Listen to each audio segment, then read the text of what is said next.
धुळे कृषी उत्पन्न बाजार समितीमध्ये हिवाळी बाजरी आणि ज्वारी मोठ्या प्रमाणात विक्रीसाठी दाखल झाली आहे। या हिवाळी बाजरी आणि ज्वारीला नागरिकांची मोठ्या प्रमाणात मागणी आहे। यामुळे कृषी उत्पन्न बाजार समितीमध्ये बाजरी आणि ज्वारी खरेदी करण्यासाठी नागरिकांनी गर्दी केल्याचं दिसून येत आहे। सध्या बाजार समितीमध्ये बाजरीचा भाव 17 ते 3000 रुपयांपर्यंत प्रति क्विंटल आहे, तर ज्वारीचा 1700 ते 2000 पर्यंतचा प्रति क्विंटल सुरू असल्याचं यावेळी व्यापारी आणि शेतकऱ्यांकडून सांगण्यात आलं। हिवाळ्याचे बाजरीचे भाव सध्या 1700 पासून 2200 पर्यंत आहेत। ज्वारीचे भाव कॅटल फीड येथे ते 1800 ते 2000 पर्यंत सध्या चालू आहे।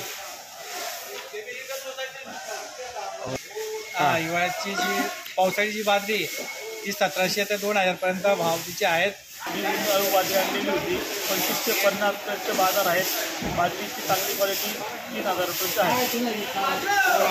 अपेक्षित बाजार भाव मिळाला आहे सध्या काय 2500 ते 3000 रुपये। हिवाळ्यामध्ये बाजरी आणि ज्वारीला मोठ्या प्रमाणात मागणी असते। हिवाळ्यामध्ये बाजरी आणि ज्वारी शरीराला पौष्टिक असल्यानं नागरिक देखील आवर्जून जेवणामध्ये बाजरी आणि ज्वारी समाविष्ट करत असतात। दरवर्षीप्रमाणे यावर्षी देखील कृषी उत्पन्न बाजार समितीमध्ये बाजरी आणि ज्वारीला नागरिकांनी पसंती दिल्याचं दिसून येत आहे। शेतकऱ्यांनी देखील तालुक्यातून मोठ्या प्रमाणात शेकडो क्विंटलहून अधिक ज्वारी आणि बाजरी विक्रीसाठी बाजारात आणली आहे।